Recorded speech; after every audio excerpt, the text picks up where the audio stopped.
Break के बाद एक बार फिर से आप सभी का सी न्यूज भारत में स्वागत है। वक्त है न्यूज बुलेटिन का। बुलेटिन में बात होगी फिरोजाबाद की, जहां आरटीओ ऑफिस में सिटी मजिस्ट्रेट एवं सीयू सिटी ने मारा छापा। साथ ही चर्चा होगी कन्नौज की, जहां पुलिस ने अपराध पर अंकुश लगाने के लिए चलाया तलाशी अभियान। और बात होगी खंडवा की, जहां नर्मदा नगर में महिला सरपंच व सरपंच पति सहित 8 पर केस हुआ दर्ज। इन तमाम खबरों पर होगी विस्तार से चर्चा।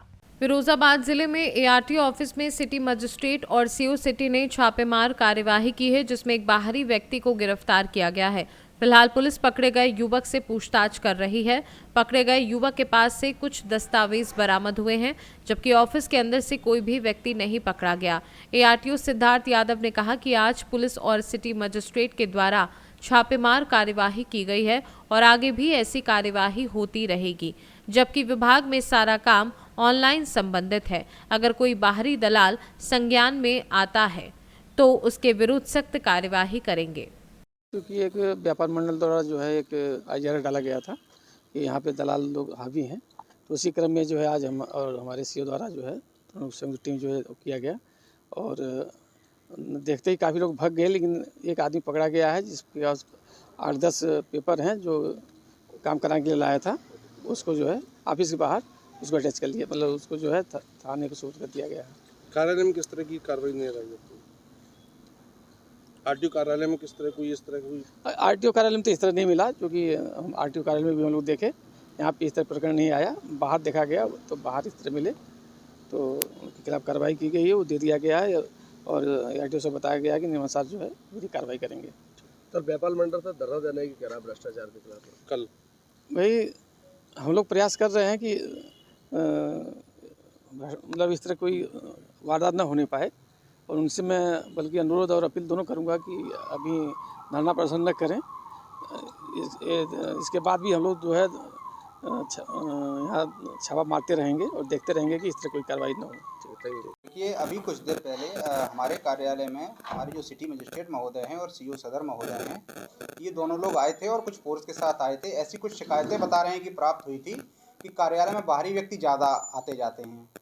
तो जैसे ही अधिकारीगण यहाँ पर आए तो मैं बाहर ही था और जो ड्राइविंग टेस्ट हो रहा था उसका निरीक्षण कर रहा था।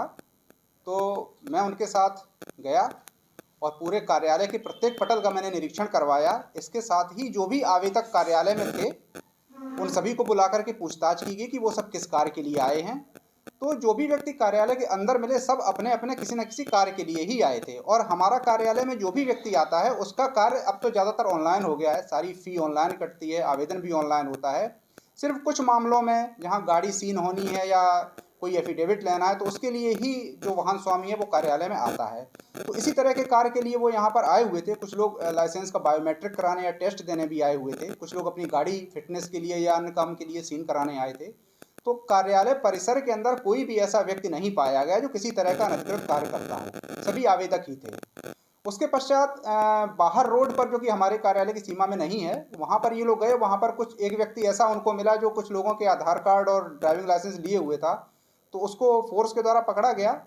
तो उसके कागज़ हमको दिए गए हैं, तो हम उसके अगर उसकी जो पूरी जो रिपोर्ट है हमारी जो भी उचित होगा तो उस तरह की हम थाने को भेजेंगे, क्योंकि वो व्यक्ति हमारे कोई संज्ञान में नहीं, ना हमारे कोई जानने वाला है, ना कार्यालय में का कोई कर्मचारी है। वो व्यक्ति बाहर पकड़ा गया है।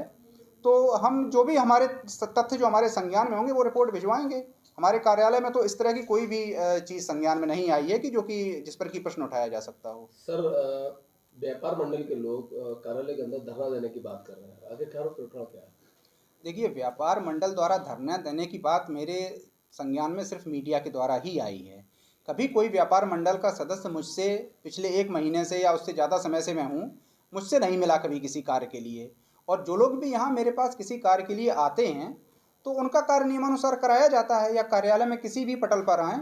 अगर व्यापार मंडल को कोई ऐसी समस्या थी तो वो यहाँ पर हमारे स्टाफ से संपर्क करते या मुझसे संपर्क करते तो निश्चित रूप से उनकी समस्या का निराकरण कराया जाता। लेकिन ये चीज़ तो मेरी भी समझ में नहीं आ रही है कि सिर्फ जो है यहाँ पर बिना यहाँ कोई समस्या अपनी बताए और धरना प्रदर्शन की बात मीडिया के माध्यम से आ रही है, तो इसका क्या उद्देश्य है ये तो मेरी भी समझ में नहीं आ रहा है। समस्या क्या है ये जब मिलकर के बताते मुझे तो मुझे समझ में आता। मुझे कुछ बताया नहीं है उन्होंने कि क्या समस्या है। ठीक है। फिरोजाबाद से सी न्यूज संवाददाता सन्नेश कुमार गुप्ता की रिपोर्ट। खबर हरदोई तहसील सदर ऐतिहासिक नुमाइश मेला मैदान से है, जहां लगभग 125 वर्षों से मेले का आयोजन होता आ रहा है। प्रतिवर्ष रामलीला का मंचन भी किया जाता है। देश के कोने कोने से दुकानदार अपनी अपनी दुकानों को सजाकर मेला दर्शकों का मन आकर्षित करते हैं। सर्कस, झूला, मौत कुआं व तमाम बच्चों व नौजवानों के मनोरंजन का केंद्र बना नुमाइश मेला मैदान। खास बात मेले में ये रही कि राम रावण युद्ध के बाद रावण के पुतले का दहन आतिशबाजी की गई। जिलों से मंगाकर रंग बिरंगी आतिशबाजी देखने को मिली। लाखों की संख्या में लोग यहां इकट्ठा होते हैं।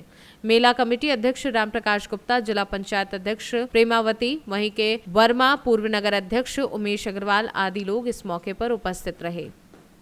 हरदोई से सी न्यूज संवाददाता सरोज तिवारी की रिपोर्ट। कन्नौज एसपी अमित कुमार आनंद के निर्देश पर रात भर पुलिस दिखती है रोड पर। वहीं सराय मीरा बस स्टॉप के पास क्षेत्र में कोतवाली प्रभारी विष्णुकांत तिवारी सहित सभी चौकी इंचार्ज करते हैं रात में चेकिंग, जिस पर कोई भी अपराधी पुलिस के चंगुल से निकल नहीं सकता है। वहीं सराय मीरा चौकी प्रभारी शेखर सैनी ने सघन चेकिंग अभियान चलाया, जिसमें कई लोगों की तलाशी ली गई। पुलिस के इस चेकिंग अभियान से अपराधियों में खलबली मच गई है। कन्नौज से कैमरा पर्सन अमीन के साथ सीबू सैनी की रिपोर्ट। नर्मदा नगर पुलिस ने 8 लोगों के खिलाफ केस दर्ज किया है। मामला पुनासा जनपद की ग्राम पंचायत हंतिया का है। इंदिरा आवास योजना के 269 हितग्राहियों की राशि की हेराफेरी कर उसका गबन किया गया है।